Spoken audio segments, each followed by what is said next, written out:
Hey, good day, everyone. My name is Mr. Omo Godwin, and today we have a very interesting topic to talk about today in our civic education, that's religion and national values. We'll be talking about corruption. Yes, we'll be talking about corruption, how important this topic is. So today I would like you to get set. The lesson promises to be interesting and fun all the way. All right, so we'll start looking at the term corruption. What is the meaning of corruption? Well, corruption is the misuse, okay, very important, misuse of what? Public power. Who are the people that misuse public power? For example, politicians or appointed civil servants. Okay, what do they do? They misuse public power for private gain. Corruption is when people that are elected, leaders that are given authority to lead, the opportunity to lead, when they abuse public power for their personal gain. And that is really bad. Okay, so you can see here, corruption is what's going on here. People exchanging money. It could be for contracts. Someone is going to give another person money, and someone could just look how he's laboring every other person and he's getting the whole money. So when people do this, we call it corruption. We can also define corruption as the abuse of entrusted power for private gain. Now, private gain here means things that they do so that they themselves individually they can benefit. Okay, they are the ones gaining from it. They do a lot of things so that individual benefits. They exchange money, they exchange hands, and people don't see them. They gain more money for their own personal gain, for their own personal use. So corruption is also a form of dishonesty. People that are corrupt, they are dishonest people. And you can also term it to be a criminal offense undertaken by persons or organizations entrusted with position of authority to acquire what benefit or abuse of power for private gain. You see again, it's all about private gain. So simply put, we are going to say corruption is when we abuse power for private gain. When you abuse opportunity to rule for your own personal gain. And guess what? Corruption is very bad. No matter who is doing it, no matter who is giving, don't take it. No matter who is in the position to do it, don't be part of it. And we have various forms of corruption. Yes, we have a lot of corruption. Corruption is a form of dishonesty or criminal offense taken by personal organization here to acquire so many things for their own personal gain, like we said. But there are a lot of forms of corruption. We are looking at you, the world is watching. There's so many ways people do corruption. There are many forms of corruption. Number one, bribery. One of the forms of corruption is bribery. This is a kind of corruption. Okay. What happened here is that people give money. They exchange money so that they have what? They have position that they are looking for. For example, a congressman giving money to get what? A contract job.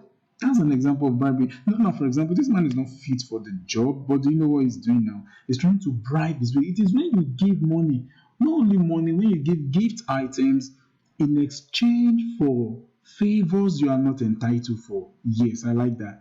You give items, you give money, could be cash, could be house, could be a car, whatever it is you can give. Look at this. And let me warn you, it doesn't talk about your office. It could be a father, it could be a priest, it could be a man, it could be a woman, it could be an imam. Anybody can be involved in corruption.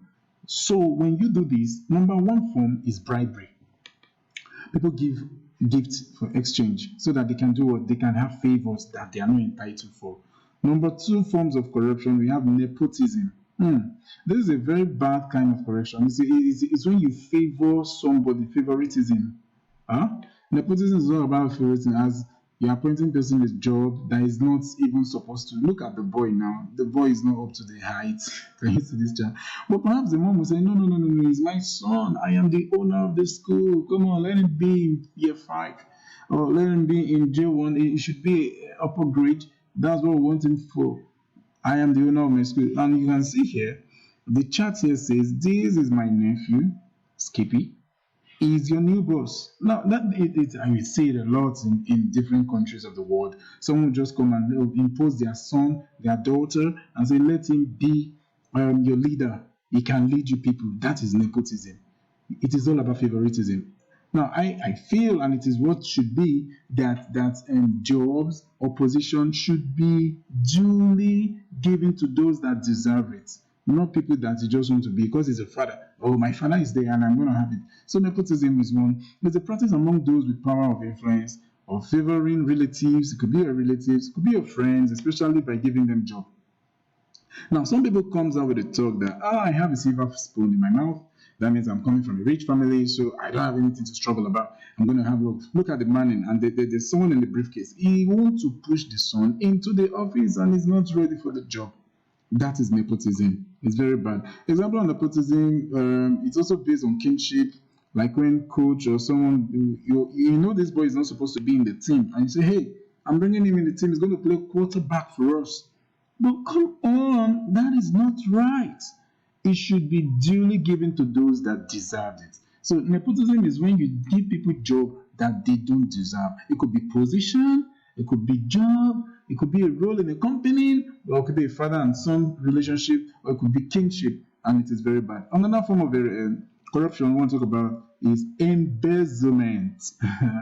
Embezzlement. We see this a lot in the news. Embezzlement is theft or misappropriation of funds placed in one trust or belonging to one's employer. Now, this is how it works. Let's say they give you money and they ask you to do certain things with that money. You're in charge of the money. And what happened? You now take the money. That means you have embezzled the money. You take it, you misappropriate it. Not only take, you can misappropriate it. You can award a contract that is not up to 5 million naira. You tell them, oh, this contract is 5 million naira, and you're going to give the contract out for like 1 million naira, and that is embezzlement. All right. Embezzlement is also the purpose of stealing, retention, to steal, to keep, or to misuse fund that is trusted within your care or to an employee.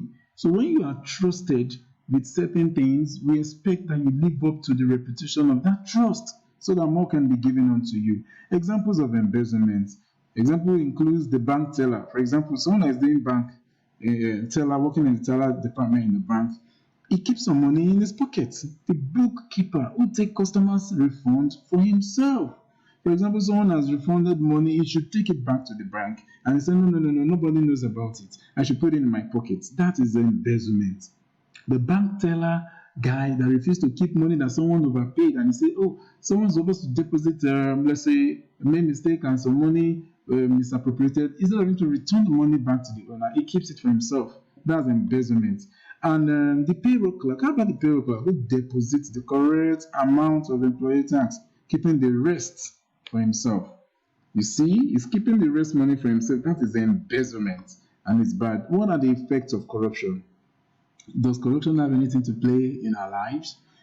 Does it have effect as a person to us, or is it just the people that are corrupt that, oh, when they private, they're going to catch him? Corruption erodes the trust. Number one, people will not trust you. Like, for instance, people may not trust the public sector or the government. Okay? Individual that is corrupt, they may never trust you. All right? And people will be, the citizen, the economy will be dealt with. For example, it's also waste our tax. Those people waste our taxes. They take our money. It's taxpayers' money. For community projects, they take it and we don't get to live well. And you also have, as a person, there is always work under construction. There is always work under construction. They are not going to finish the job because they keep looting the money and they keep taking the money. There are no good infrastructures. There's poor quality infrastructures. We don't have good schools. We don't have good roads. Why? Because someone is taking our money. Yeah, people. So these are the effects of corruptions that you can see. It boils down to all this. Corruption also impacts government provisions of good roads and services. It increases the costs of goods and services which arise from efficiency loss. So we don't have much money around. We have to scrap for the one that we have now. We drag for it. So the entire society is also affected of the inefficient allocation of resources because the money is not going around.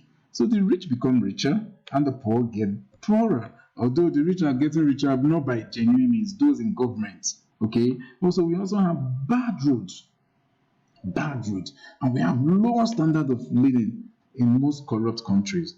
So, boys and girls, you see why we should not be corrupt, and we've learned a lot today. So, I believe you should be able to answer these questions as you're showing on the screen. Now, in quick succession, you should be doing it in your mind. What is corruption? And you should be able to list the forms of corruption that we have. All right. And also, you should mention 3 effects of corruption. Thank you very much for listening. My name is still Mr. Omo Godwin, and I hope you've had a wonderful time because I have. Bye bye. See you next time.